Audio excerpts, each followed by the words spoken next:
No existe tal cosa como un dentro. La mente no está presente dentro de ti. La mente te está creando y debido a que comienza a identificarse como un tú, nacen el caos y el sufrimiento en el mundo. Parece que la vida se caracteriza por la insatisfacción y el sufrimiento, pero eso es porque la vida es imaginación mal comprendida. Existe una conciencia más allá de la vida y la muerte. La mente cuestionada se despierta a sí misma, ve que no es nada y por lo tanto está libre para vivir su vida infinita, imparable, creativa, brillantemente amable e inimaginable. Lo único importante que hay que saber es esto.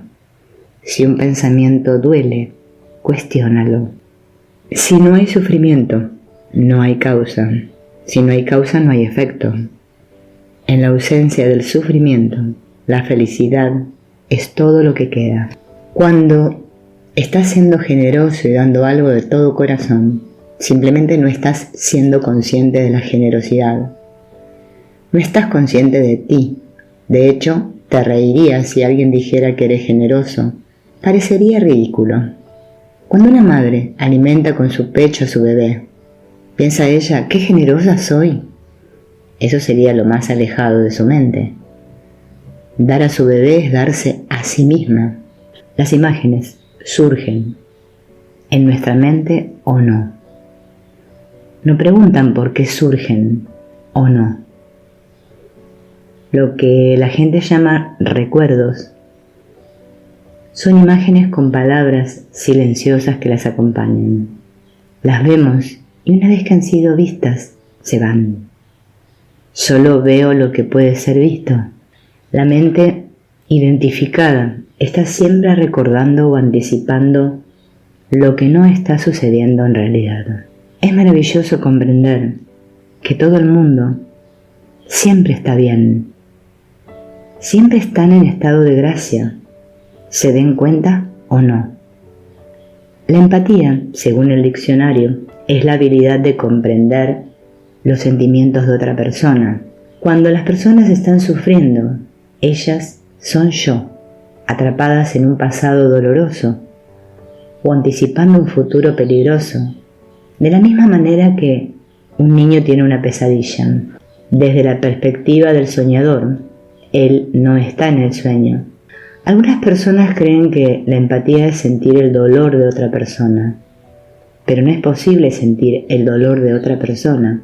Lo que sucede es que las personas proyectan lo que ellas creen que es el dolor de la otra persona y luego reaccionan a su propia proyección. Este tipo de empatía es innecesaria para una acción compasiva. De hecho, es un obstáculo. La empatía no tiene nada que ver con imaginar el dolor. Es una manera de estar conectado, sin miedo, en un amor inamovible. Es una manera de estar totalmente presente.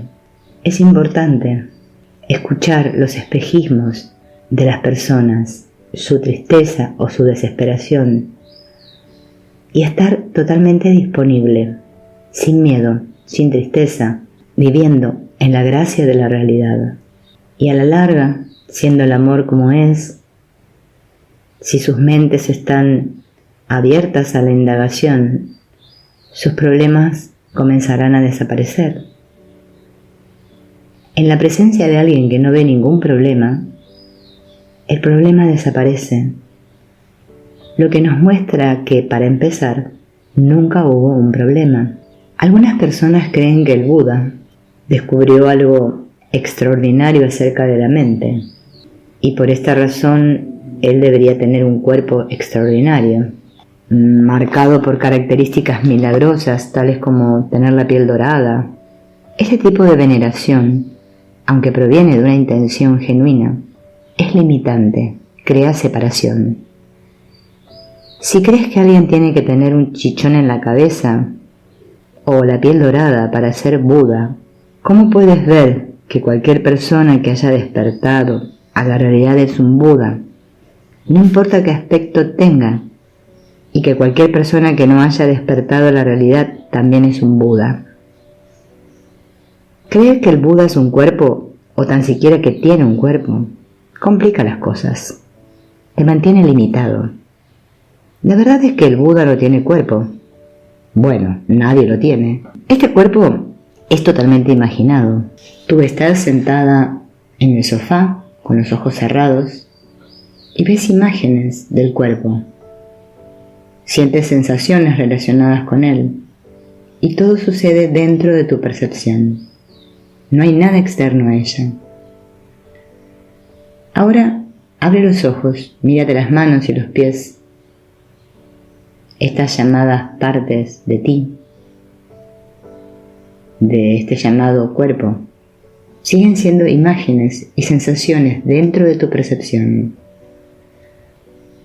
Puedes separarlas del resto de tu mundo visual y llamarlas tu cuerpo, pero esa separación sigue siendo un hecho en tu mente, y las imágenes siempre son de un pasado, aunque ese pasado haya tenido lugar hace solo un segundo.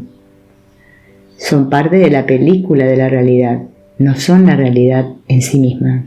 ¿Por qué ibas tú a creer que una película proyectada sobre la pantalla de la mente es real?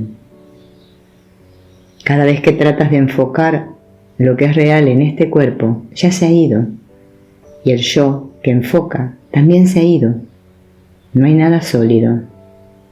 No solo se ha ido el sueño, sino también el soñador. Y el cuerpo soñado lo sientes, lo pones de pie, lo caminas, lo alimentas, le cepillas los dientes, lo vistes, lo acuestas por la noche y lo levantas de la cama por la mañana. Y nada de ello es real. Todo es una proyección de la mente. Imaginar que hay cualquier cosa fuera de la mente es puro espejismo. Incluso el dolor físico es imaginado.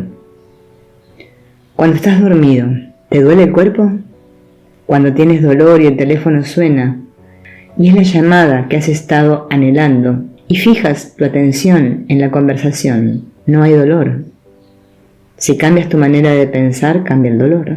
Cualquier cosa percibida por la mente despierta es bella. Es un reflejo de la mente, visto por la mente. Y comprender esto equivale a perder el concepto de mente. ¡Qué belleza!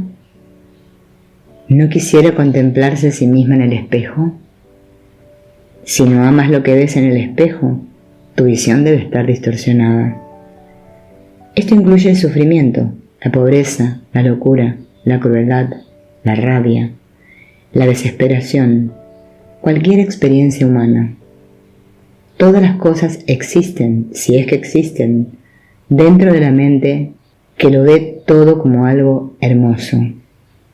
Para ella no hay nada feo, nada inaceptable.